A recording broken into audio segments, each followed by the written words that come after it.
Hey guys, welcome to Crack APSC. এইটো ভিডিঅ'ত আমি কেইটামান অতি গুৰুত্বপূৰ্ণ জিএছৰ প্ৰশ্ন আপোনালোকলৈ লৈ আহিছো। এই সমূহ প্ৰশ্ন প্ৰায়বিলাক এক্সামতে প্ৰায় ৰিপিট হৈ থকা দেখিবলৈ পোৱা যায়।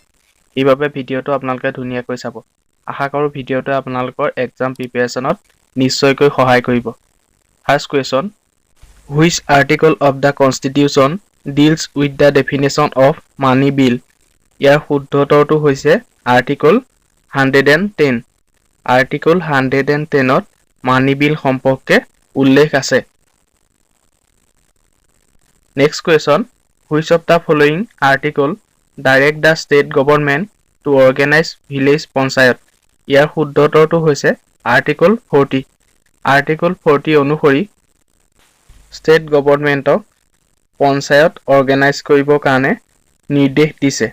এই আৰ্টিকলটো ভিলেজ পঞ্চায়তৰ লগত জড়িত। Next question, who had given the 14-point program for the formation of League of Nations? ইয়াৰ শুদ্ধ উত্তৰটো হৈছে উড্ৰ উইলছন। আমেৰিকাৰ প্ৰাক্তন ৰাষ্ট্ৰপতি উড্ৰ উইলছনে লীগ অফ নেশ্যন গঠনৰ বাবে 14 পইণ্ট যিটো প্ৰগ্ৰেম সেইটো আগবঢ়াইছিলে। লীগ অফ নেশ্যন গঠনত মুখ্য অৱদান আগবঢ়োৱা উড্ৰ উইলছনক 1919 চনত নোবেল প্ৰাইজ প্ৰদান কৰা হৈছিলে। Next question, what is the term of United Nations secretary general? ইয়াৰ শুদ্ধ উত্তৰটো হৈছে 5 years।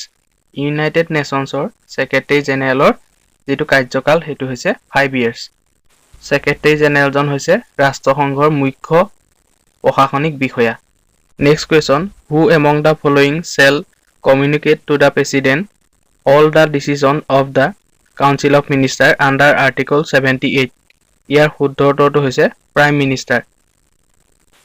আৰ্টিকল 78ৰ অধীনত প্ৰধানমন্ত্ৰীয়ে প্ৰেচিডেণ্টৰ লগত কাউন্সিল অফ মিনিষ্টাৰে লোৱা ডিচিশ্যন সমূহৰ ওপৰত লৈ কমিউনিকেট কৰে। Next question, in which year was the UNO awarded the Nobel peace prize? ইয়াৰ শুদ্ধ উত্তৰটো হৈছে 2001। 2001 চনত ৰাষ্ট্ৰসংঘই নোবেল পিচ প্ৰাইজ পাবৰ কাৰণে সক্ষম হৈছিলে। Next question, Lothal is located at? ইয়াৰ শুদ্ধ উত্তৰটো হৈছে আহমেদাবাদ। লোথাল আহমেদাবাদত অৱস্থিত। Next question, at which Harappan site traces of a horse have been found? ইয়াৰ শুদ্ধ উত্তৰটো হৈছে চুৰকুট্টা। চুৰকুট্টাত হৰ্চৰ যিটো ট্ৰেছ সেইটো পোৱা গৈছিলে। Next question, how many official languages does the United Nations have? ইয়াৰ শুদ্ধ উত্তৰটো হৈছে 6। ইউনাইটেড নেশ্যনছৰ 6টা অফিচিয়েল লেংগুৱেজ আছে। নেক্সট কুৱেশ্যন, হাউ মেনি জাজেছ are there in the International Court of জাষ্টিছ? ইয়াৰ শুদ্ধ উত্তৰটো হৈছে 15। ইণ্টাৰনেশ্যনেল কোৰ্ট অফ জাষ্টিছত 15জন জাজ আছে। ইয়াৰ হেডকোৱাৰ্টাৰ আছে হেগত। Next question, who measures the speed of light first? ইয়াৰ শুদ্ধ উত্তৰটো হৈছে Roemer. ৰোমাৰে speed of the light 1676 চনতে জুখিছিলে। Next question, which amendment of the Indian constitution has abolish the nomination of Anglo Indian to the Lok Sabha and legislative এছেম্বলিজ?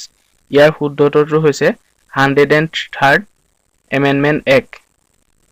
103rd amendment actor জৰিয়তে লোকসভা আৰু legislative এছেম্বলিৰ কাৰণে যিটো প্ৰভিজন আছিলে য'ত এংলো ইণ্ডিয়ান লোক নিৰ্বাচিত নমিনেশ্যন কৰা হয় সেইটো এবলিছ কৰা হৈছিলে। Next question, at which of the following place weight of an object is maximum? ইয়াৰ শুদ্ধ উত্তৰটো হৈছে পোলছ। পোলত এটা বস্তুৰ ৱেইট মেক্সিমাম হয়। আনহাতে পৃথিৱীৰ চেণ্টাৰত যিকোনো এটা বস্তুৰ ৱেইট আটাইতকৈ মিনিমাম হয়।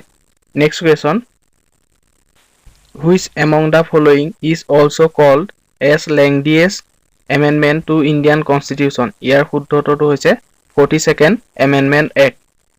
42nd এমেণ্ডমেণ্ট এক্টক আটাইতকৈ দীঘল এমেণ্ডমেণ্ট এক্ট নামে জনা যায় আৰু ইয়াক মিনি কনষ্টিটিউশ্যন বুলিও কোৱা হয় next question in which year Dogri language was included in the 8th schedule of the Indian Constitution ইয়াৰ শুদ্ধ উত্তৰটো হৈছে 2003 চনত ডগৰী লেংগুৱেজক ভাৰতীয় সংবিধানৰ 8th schedule অন্তৰ্ভুক্ত কৰা হৈছিল next question which of the following is known as the roof of the world ইয়াৰ শুদ্ধ উত্তৰটো হৈছে পামিৰ মাউণ্টেইনছক roof of the world অৰ্থাৎ পৃথিৱীৰ মূধচ নামে জনা যায় next question which of the following depletes the UV radiation on earth ইয়াৰ শুদ্ধ উত্তৰটো হৈছে অজন আল্ট্ৰাভায়োলেট ৰেজ পৃথিৱীলৈ অহাত যিটোৱে বাধা দিয়ে সেইটো হৈছে ozone next question in which country was Bahadur Shah II